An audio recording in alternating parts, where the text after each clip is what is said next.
No one can prepare you for the movie X. This is A24's brand new bloody homage to the old school grindhouse and video nasty films. If you're into those type of movies, this is going to be for you. If you're not, then be prepared. This is probably not going to be in your wheelhouse. What's going on, buddy? Welcome back to a brand new movie review. Today we're going to be discussing A24's X. This is directed and written by Ti West, starring the likes of Mia Goth, Jenna Ortega, Brittany Snow, Kid Cudi, and Martin Henderson. And this is about, in the 1979, a group of young filmmakers set out to make the best adult film in rural Texas. But when their reclusive elderly hosts catch them in the act, the cast finds themselves fighting for their lives. The film just premiered at South by Southwest to a lot of rave, which actually started to get me a little bit more excited for it, because overall I was only interested in this movie because of Mia Goth and Jenna Ortega, two actresses that I'm a big fan of. And, you know, hearing that positive buzz, being someone that didn't really care to look at the trailers, this was just not an A24 movie really much grabbing my attention. But after that buzz came out, and then it was officially announced that they didn't just film this movie. They also filmed a prequel movie right afterwards, back to back, and they're planning on filming a sequel. This had me intrigued because A24, in my memory, has only done one other sequel, and that was for The Souvenir. So I had to think, are they trying to do a franchise with this thing? We'll say, put your expectations a little bit into that, because by the end, you can clearly see what a prequel can be, or definitely what a sequel would be. And it's intriguing in the reveal of that, but it's definitely not needed to be in there. Like, if for some reason we never got those two, it wouldn't really add much to it, but it intrigues me to see what they could possibly do next with the concept of this. Now, with that said, I was also expecting something a little bit different from hearing that news, and I think I really do need to get your expectations in check. This is not your straightforward horror movie. I've seen some critics saying, oh yeah, this is the most straightforward horror film A24 has made yet. No, I still think Hereditary and Midsommar might be even more accessible than this one, because like I mentioned in the beginning of my intro, this is a straight up homage to video nasties and grindhouse horror movies.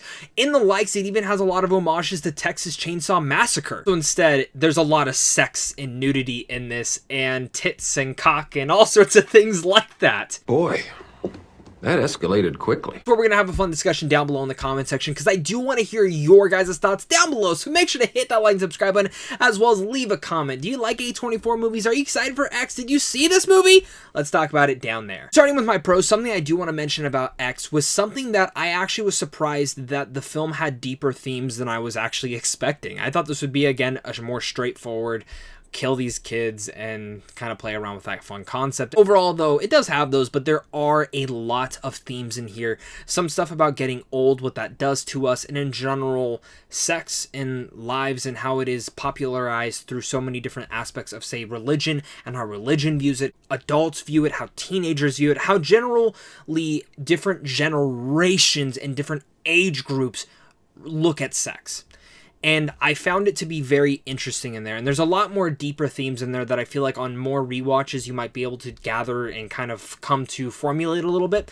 And I was overall kind of surprised to see that X actually carried that in. And I really much didn't see that deeper themes until probably later down in the movie, where one particular moment, this really unique editing style kind of comes into here that Ti West creates. And while I don't think the moment was needed, and I think actually could have been cut out or maybe rewritten to be shown in a different style, it was sweet and emotional and weirdly weird. Something I can actually say is that the movie is just very off and uncomfortable and very weird. There are moments in here where you will sit there in disgust of what you were seeing on the screen, and it does keep you intrigued. Like, if you're watching this with a group of friends, I took my girlfriend to the press screening, and we were both oozing in the seat of like disgustingness. Like, we got a big bag of popcorn and we barely ate the damn thing. Still, support your local movie theaters with the popcorn, because if the popcorn's good, you should at least get some for you. Just save it for maybe the next day. And talking about Ti West's direction and writing in here, while I think it is intriguing how he was able to shoot this, and again, his visual style is actually some of the best that he's done inside his career,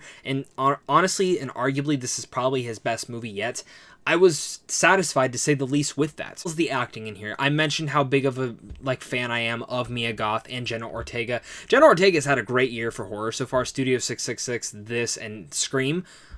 she's amazing in this. Again, Mia Goth is fantastic, and I think this is absolutely probably one of my more favorite performances from her. It's very daring in some aspects, and it's just very fun. Like, she can do no wrong. She can honestly do everything. Like, I've seen her in so many different genres at this point, and horror, when she's in here, she has a lot of fun. You can definitely tell. And something I didn't even find out till after I started editing the video was that Mia Goth plays the elderly lady in here. What? Brittany Snow, who I've not seen in anything in a long while, is great as well, and I think a lot more people need to speak on Brittany Snow and how fantastic she is in here.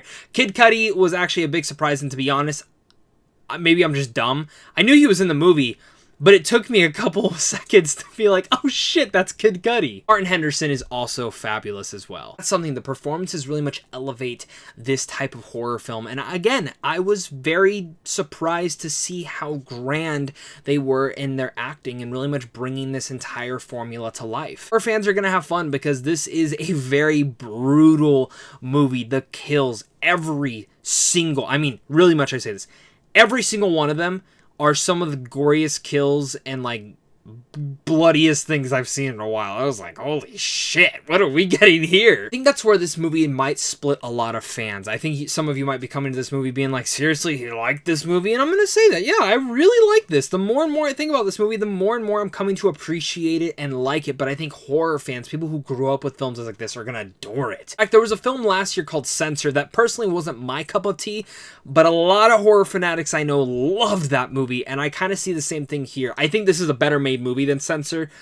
but again, I think this movie, like, horror fanatics are going to flip the fuck out about. It is again going to split the fan base. I think general movie-going audiences, some will really much come and hone into this if they did grow up with certain movies like that, and some who are expecting just more of a straight slasher film are probably going to walk away and be like, what the hell did I just watch? Typically what a lot of general movie-going audiences go away from A24 movies watching, but there's always you're gonna find that one day where you're like, oh shit, I get it. Because that's what happened to me. But I do want to get into some cons because, like I mentioned, while I really like this movie, I think there are a couple things that definitely hold this movie back from being perfection.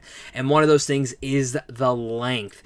At almost an hour and 55 minutes, this movie, when I check the time, because sometimes I like to check the time, at an hour, I think an hour and 10 minutes, nothing had happened. No progression in the horror thing, and like it was just starting to happen. Like it was uncomfortable and creepy beforehand, but finally something started happening. And I feel like that might actually break the mold for some people to actually get their intrigue within this.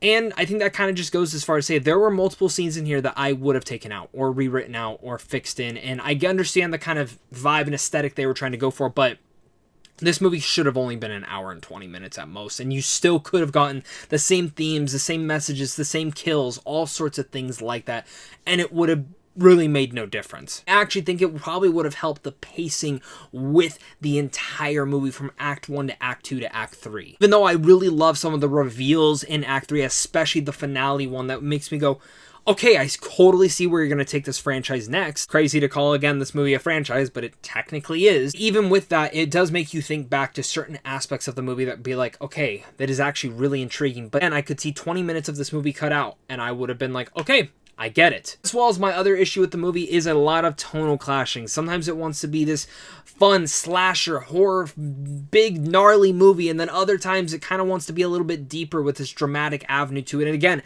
I like the themes of that, but I think there was a way to more mask those themes in there than certain things that maybe, again, took the pacing and took the tone away from what you were already establishing from the beginning. From the beginning of this movie, it does already pretty much feel like the setup for like something that Texas Chainsaw Massacre would have been made. And I was feeling that, and then it started shifting and changing, and it didn't completely take me out of my experience, but it definitely faltered some issues in there. Let's be honest, no one is actually ready for this movie. No matter what I said, your expectations are still going to be a little bit out there, and it's a throwback to old school video nasties, B-rated horror movies, and straight up grindhouse movies.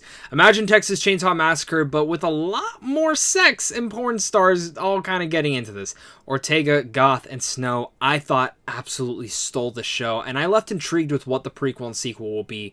But I truly think A24 has another indie horror film on their radar that a lot of people are really going to appreciate, and I think a lot of you guys should actually support this one. Again, It's different than what I expected it to be, but in a good way. And I do like my horror when it's different and unique and homage to this purpose, and maybe even having deeper themes. I just wish the movie was shorter in its length with either a couple rewrites, and I wish the tones weren't clashing so much. I think there was a better way to bring that about. But other than that, I'm going to give the movie X a B+.